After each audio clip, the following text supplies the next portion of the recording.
Hey guys, guess what? During high school, I volunteered at an orphanage. It was in a remote village in China.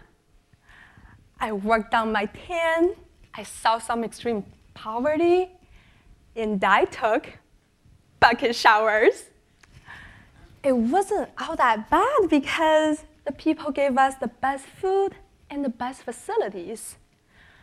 It truly was once-in-a-lifetime experience. In that 1 week, I changed the world. Give me a second. Oh, get this. The best part was I got 80 likes on my Facebook pictures. I felt like the coolest person ever. Oh, what did I do? Well, I taught the kids English and personal hygiene. I gave them hand sanitizers, and I fed them sausages. The kids were surprisingly smart. So I taught them the ABCs, and I was amazed by how quickly they learned. I mean, they learned fast, almost too fast. So finally, I asked them how they learned these things we barely discussed. One of them looked at me and said, well, you're the 7th group of volunteers who taught this to us. That's awkward.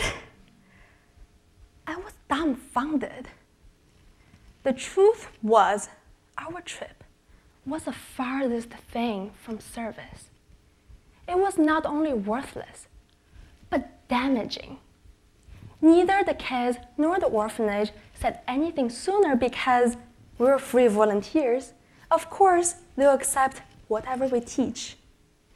The alphabet wasn't something the kids needed to learn. It was merely what the volunteers were prepared to teach.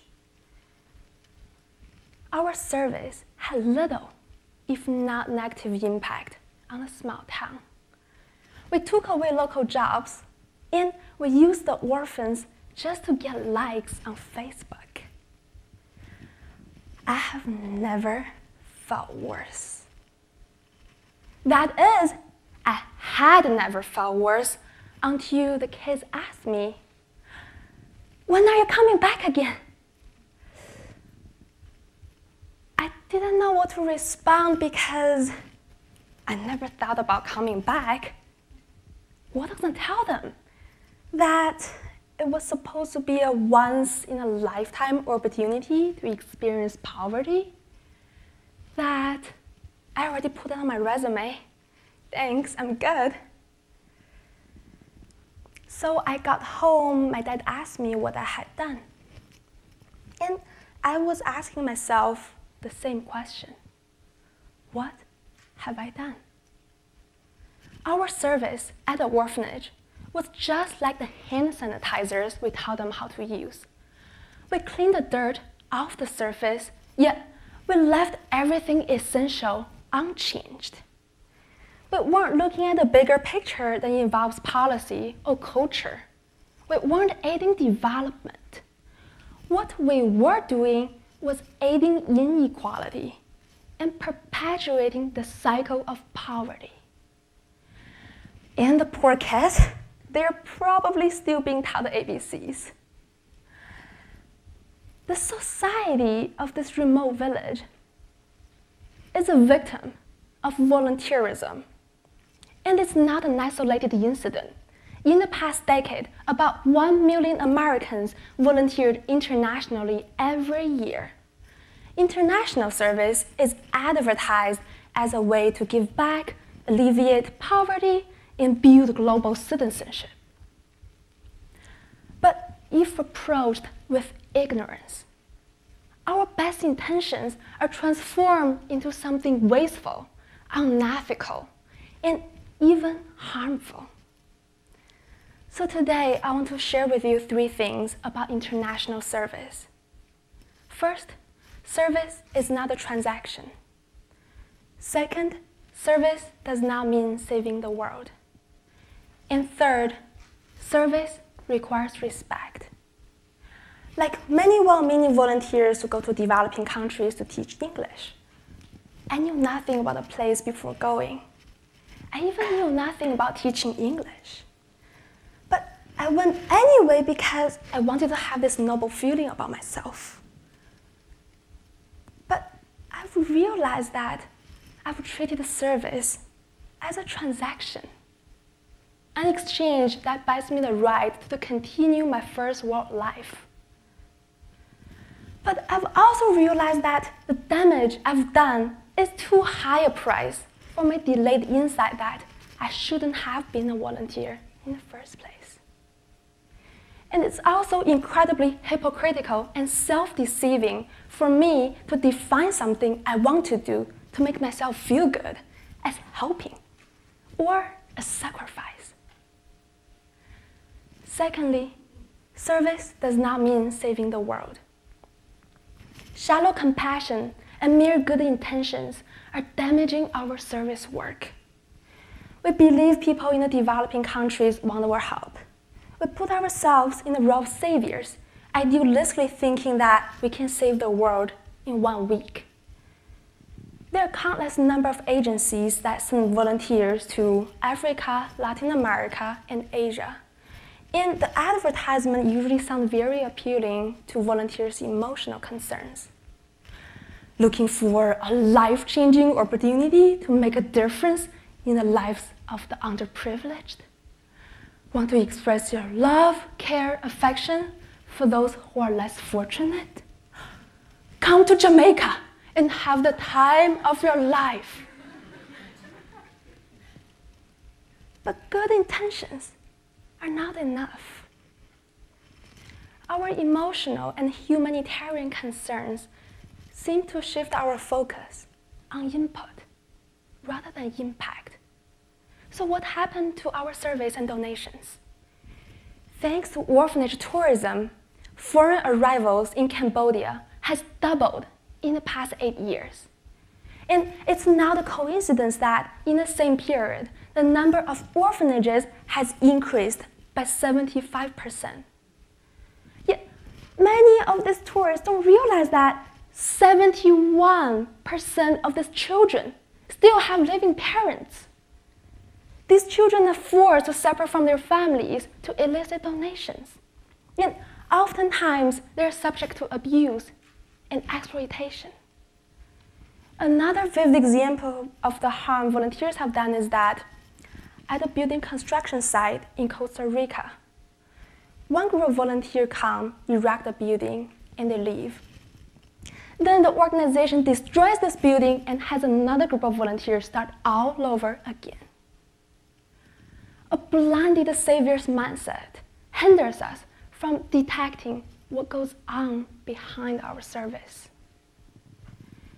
While conducting research in Cambodia this past month, I talked to the founder of a local social enterprise about his experiences working with international volunteers.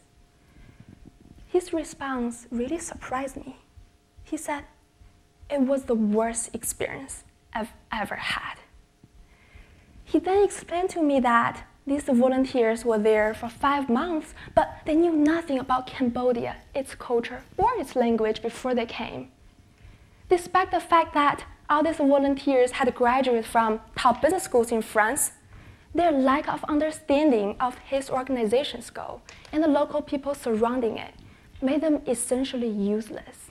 Even worse, they slowed down the organization's progress and frustrated local workers because the organization had to spend a lot of time and resources training them.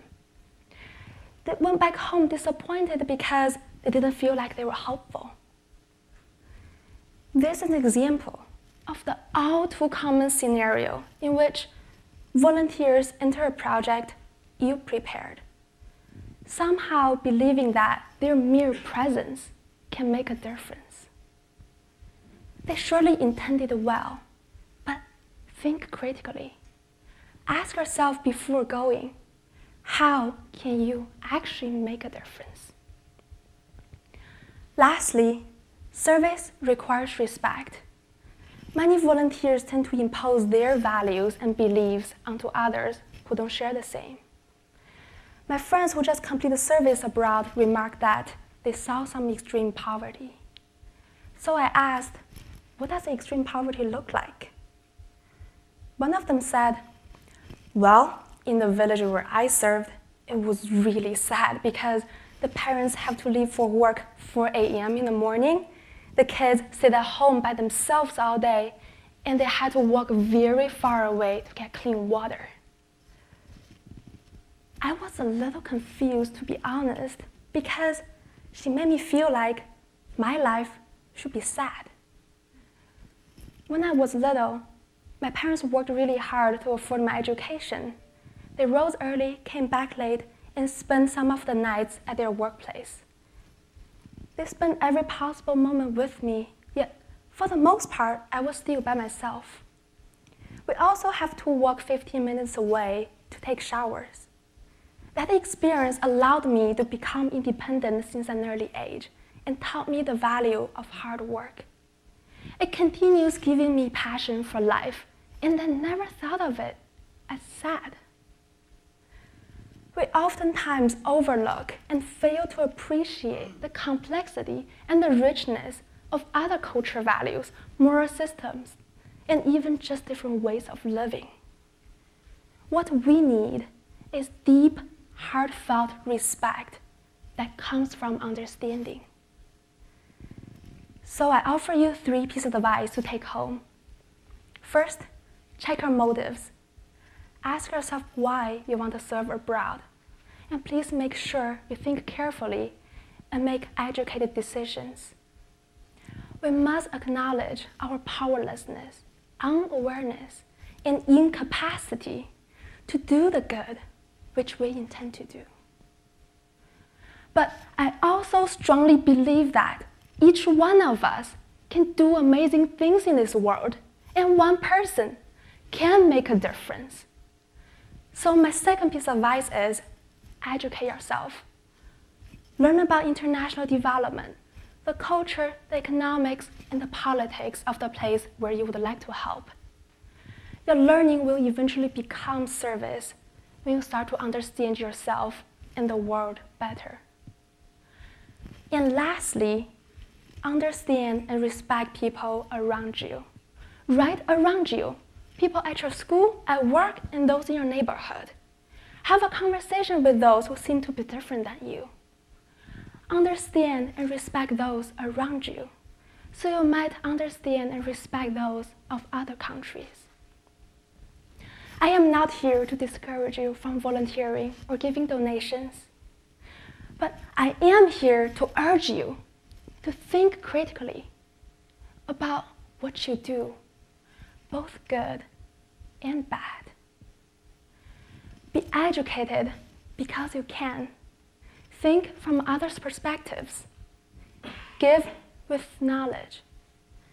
Serve with humility.